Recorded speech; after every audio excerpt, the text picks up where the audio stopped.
whole format. I had this whole format that I'd switched to, and it's gone. I was convinced that I was going to use that long term, but then I was like, this is not getting views. I switched it up. I made music, by the way. I made music. 310 songs this year. 310. Link in the description if you want to hear that. Really appreciate if you check it out. Really appreciate if you check out all the new stuff I made this year in 2023. Okay, 2023.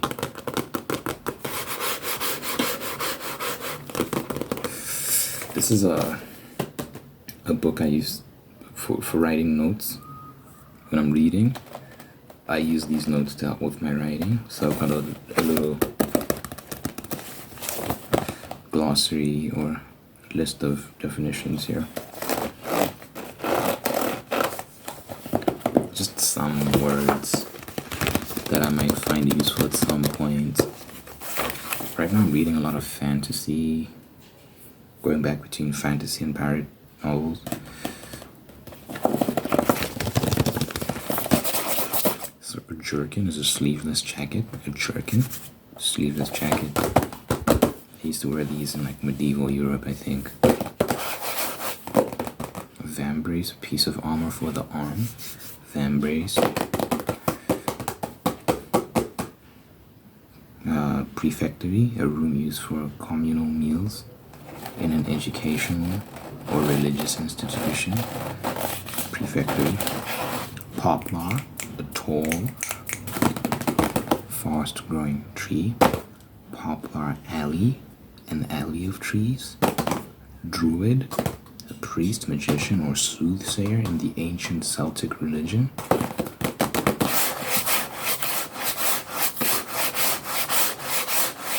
Partisan, pole arm used in Europe in this 18th, 16th, 17th, and 18th centuries. Consisted of a spearhead with a wooden shaft.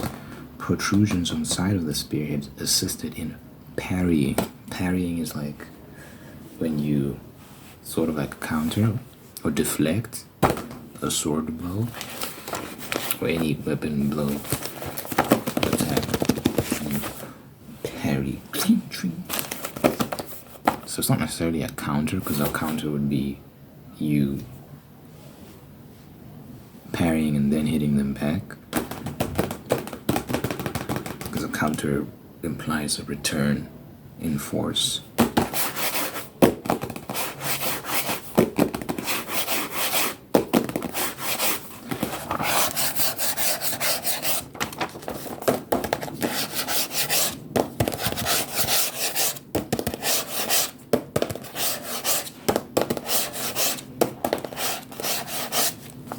Investiture, the action of formally investing a person with honors or rank.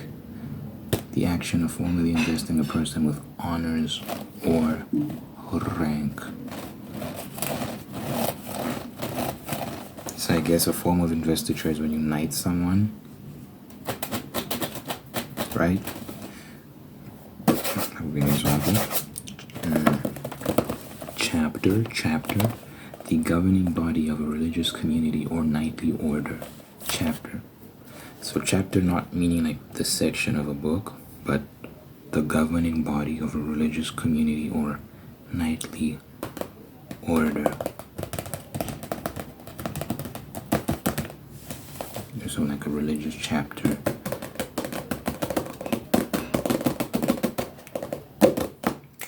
Parapet, a low protective wall along the edge of a roof, bridge, or balcony. You know, these words are very useful when you're writing a scene and you're trying to describe something, but you don't have the vocabulary.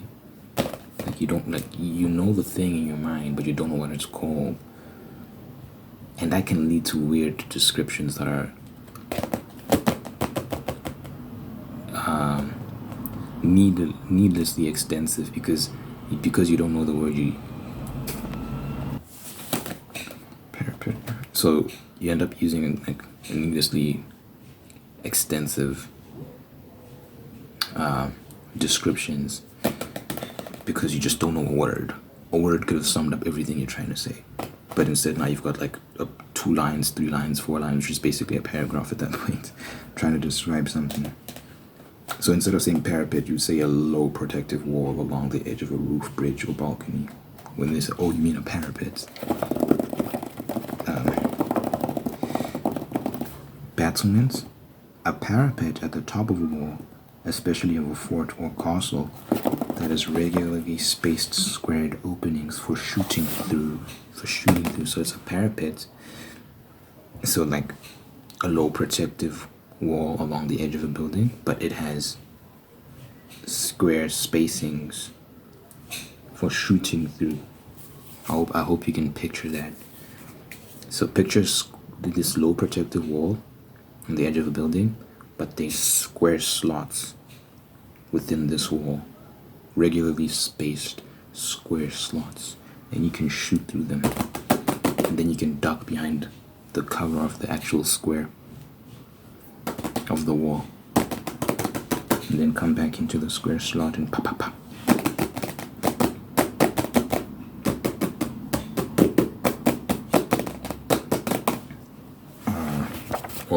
Orchard? Is it orchid or orchard, right? It's orchard. An intentional plantation of trees or shrubs that is maintained for food production also can be a feature of large gardens, serving aesthetic and productive purposes. Orchard. There's actually 2 different spellings of the word. There's orchard with an I. So this one is O-R-C-H-A-R-D. I think the other one is O-R-C-H-I-D. Orchard and orchard. If I'm not mistaken, I don't know how to spell the other one, but the other one is an actual flower plant. It's describing an actual plant. This is describing a plantation. This one is describing a plantation. Like a garden, sort of. Then I have more stuff at the back here. This is like plot details for the book I'm writing now. So I'm not gonna spoil anything.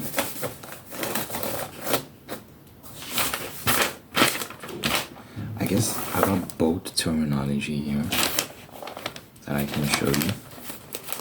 I wrote this so that when I'm writing some scenes involving boats and ships, I can refer to this.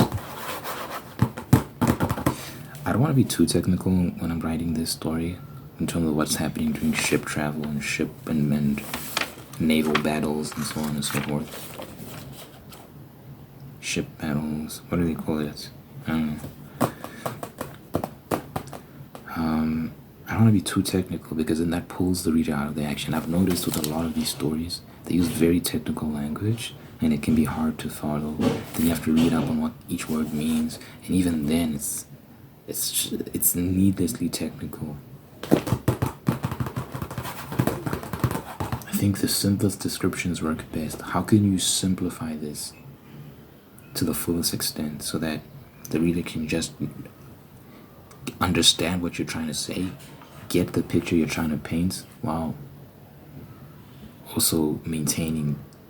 you also maintain your sophistication and elegance, How can you simplify that? Like, to the simplest degree possible. So that the reader can enjoy the story. That's what's important. You just want the reader to enjoy the story. But it is important that you use accurate descriptions and you paint an accurate picture as well, which is why I've been writing down some of these terms. So a tackle is an assemblage of ropes and pulleys arranged to gain mechanical advantage for hoisting and pulling. An assemblage of ropes and pulleys arranged to gain mechanical advantage for hoisting and pulling. Think of when they're pulling these ropes and then the sail comes up and stuff like that. To gain mechanical advantage for hoisting and pulling, yeah. Keel, a structural beam that runs in the middle of the boat from bow to stern. A structural beam that runs in the middle of the boat from bow to stern helps give greater stability and control while moving forward. Otherwise, boat might slip or skim, which is common for boats with flat bottoms. Helps gives greater stability and control while moving forward. Otherwise, boat might slip or skim, which is common for boats with flat bottoms. Canvas. The fabric that a ship's sail is made of can be used to refer to the sail itself. Canvas. Raise the canvas. Raise the canvas. Raise the canvas.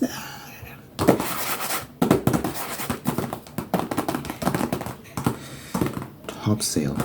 A sail set on a ship's topmast. Think of the topmast as the middle part of the mast. Fore and aft. At the front and rear. Backwards and forwards. So fore and aft means front and rear, backwards and forwards. Wait. Is aft backwards? Fore? Yeah, fore. Before. Fore and aft. Aft, fore and aft. I think. I don't know actually. Fore and aft. Which one is it? Which one is fore? Fore. Aft. Right? Someone let me know. I don't know. And then gaff, a thick, long pole attached to the mast. A thick, long pole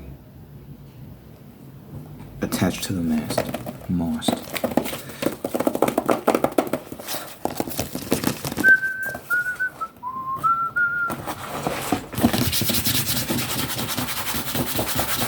And then these are some plot details. I can't share those.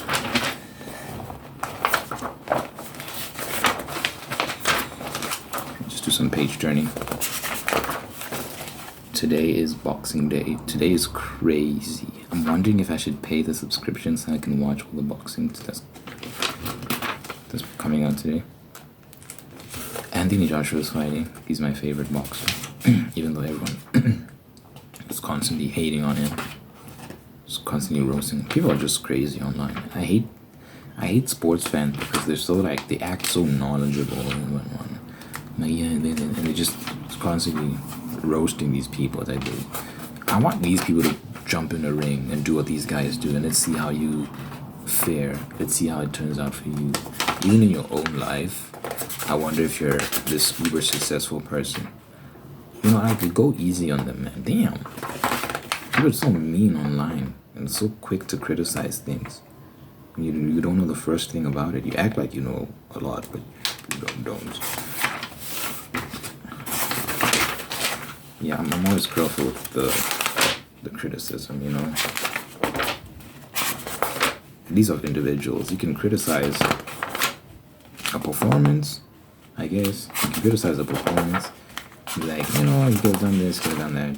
And then keep it moving. But when it becomes the thing to like shit on this person and roast them and and it's like, I don't understand the correlation between the perception of someone's skill or performance and their character. What does one have to do with the other? Because someone gives a performance you don't like, all of a sudden you hate that person and everything they stand for. It's like what did they do to deserve this level of vitriol, of ire? Anyway, so Anthony Joshua is fighting tonight. I hope he wins. And then he's fighting Otto Wallin. Where's Otto Wallin from? I have no idea where he's from. Is he from like some Scandinavian country? I don't know. Then Deontay Wilder is fighting Joseph Parker. Apparently Joseph is going to be... I'll be honest, I don't think I've seen a Joseph Parker fight. I think I've heard of Joseph Parker, but I don't think I've seen him fight. But apparently he's dangerous. But Deontay is, you know, he's a top class boxer. So if anyone's dangerous, it's Deontay. But you know, it'd be crazy to see an upset. To see, best of luck to both of them, of course. Bivol is fighting. What's Bivol's first name? Is it Dimitri? Dimitri Bivol? I don't know what his first name is, but who is he fighting? I have no idea who he's fighting. He's the guy that beat Canelo. Beat the brakes off Canelo too. Canelo was completely outclassed. It's crazy.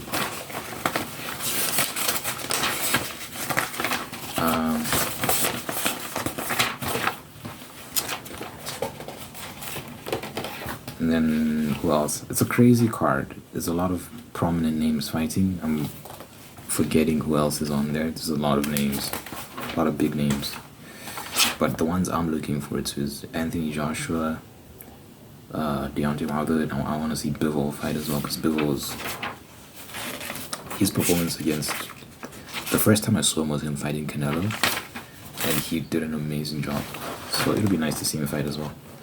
I don't think I'm gonna watch the whole event, even though it's a superstar event, star-studded, a lot of prominent names on the same card, which I don't think we've seen before in boxing, where they get like this all-star roster.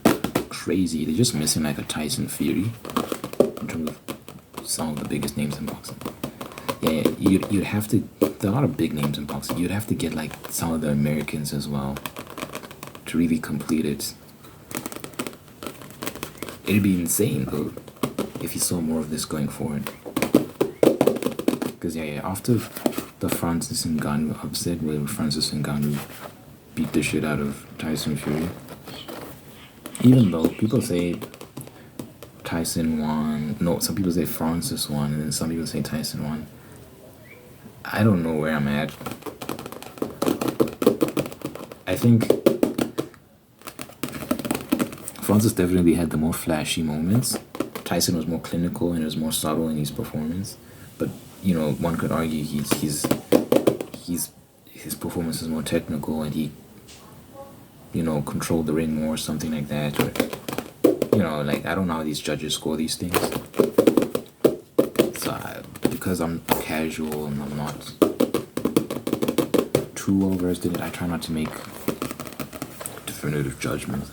Like, Tyson definitely won, or Francis definitely won. But regardless, the public perception is that Francis won, and Francis Ngannou was not a boxer. At least he wasn't before this. This was his first professional boxing debut, and he went up against one of the greatest boxers ever, and currently the reigning champion. One of the reigning champions. Boxing is weird. There's multiple champions, even in the same division. Doesn't make sense to me. But yeah, he has a belt, and he's considered, the top dog in the heavyweight division. So for this guy who's never boxed professionally before to come in and beat him up in front of the whole world, it made everyone say that boxing is a sham. And because Francis Ngannou came from MMA, it's not like he's some random guy off the street. If you don't know who he is, he's an MMA champion. He was a UFC champion, heavyweight champion. UFC is mixed martial arts, so a lot of kicking and grappling and punching as well, but it's not the same as boxing at all. So what we tend to see is when UFC fighters transition into boxing, they get the brakes beaten off of them, right? I think they get bucked up. We see that a lot. Well, we see that when it happens, we don't see it a lot. So, people thought, okay, Tyson is just going to clean him out in the first few rounds. It was like an 8-round fight, if I'm not mistaken. No, I think it was 10 rounds. 10 rounds, not 8. And it went the distance, which no one expected at all. No one thought it would go the whole 10 rounds. But then on top of that, Francis was genuinely beating Tyson up. It was crazy. He knocked him down at some point. You get knocked down, the ref has to count it. 1, 2, 3. Like, people are like, what? How is this happening right now? How are you doing this to Tyson Fury? People were just shocked.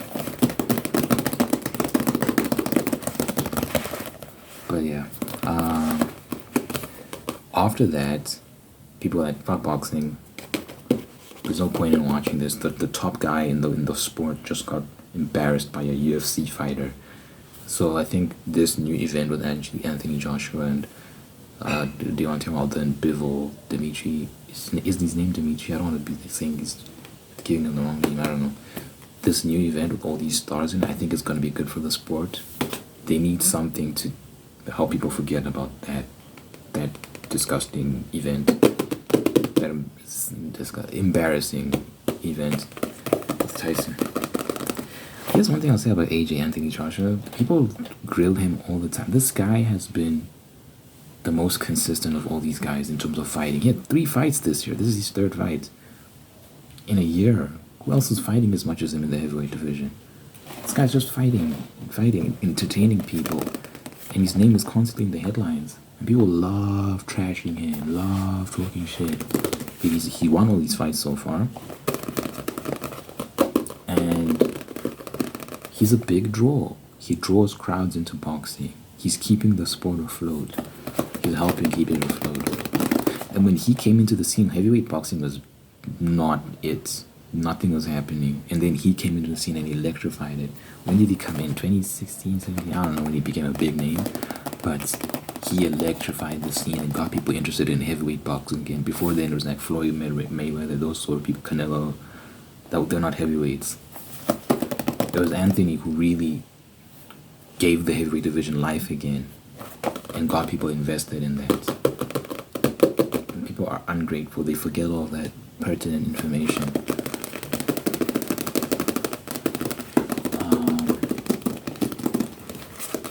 So, this guy's been working, man. Giving boxing a life. I'll never forget that. Give credit where credit's due. That's my whole thing. Give credit where credit's due. Even if you don't like him, whatever, just give him credit. He was so mean online. It's always quick to discredit people. I don't like it. I don't listen to Taylor Swift. I'm not particularly a fan of that pop mainstream sphere, but I can give Taylor Swift credit in terms of how hard she works and the incredible audience she's built, the silent audience she's built, all the records she breaks, and all these sort of things. It's like, why is that difficult for people? Just like, it's obvious there's something special happening there. Just give the credit where the credit's due.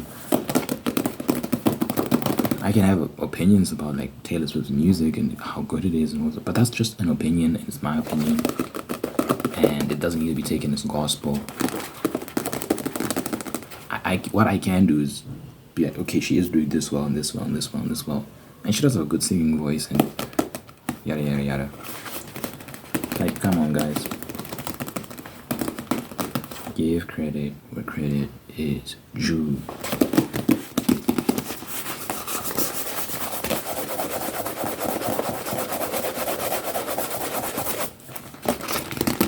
Seinfeld. I haven't even watched Seinfeld. I just bought this notepad because I thought it was cool. But you can be like, Seinfeld is overrated. It's such an overrated show. Yeah, okay. But you can give credit for its cultural impact, how big of a show it was, the amount of people it influenced, the amount of people that love it, and that moment in time that it captured. Like, you can give it credit. You should give credit where credit's due. Damn. Why is that so hard for people? People just have this thing where it's like, if I dislike this person or this aspect of this person, I'm just gonna discredit everything they do, and I'll just lie. I see that a lot. So someone was like, Taylor Swift is completely untalented and there's nothing significant about her, and I'm not a Taylor Swift fan. I probably sound like a fanboy or something. I don't think I've ever listened to a Taylor Swift album. I've heard a few songs. I don't like her music, I'll be honest. But yeah, I was using it as an example because it's low-hanging fruit. It's one of the most obvious example I can use, at least in terms of music.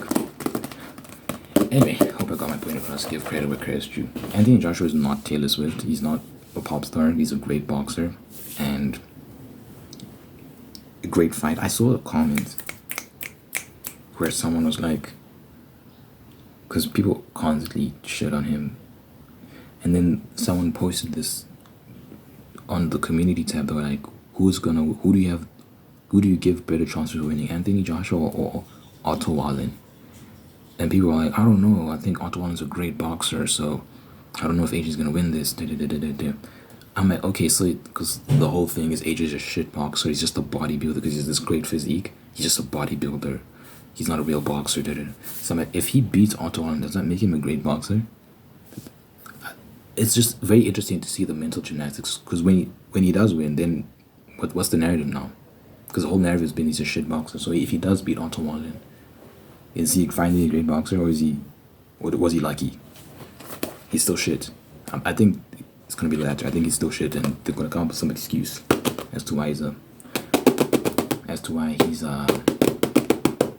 that good. He's just a bodybuilder, and he's a bad person. If you don't, it's just hilarious how they just conflate things. Not all of a sudden he's a bad person as well. It's not enough that he doesn't know how to box, and he's just a bodybuilder, glorified bodybuilder.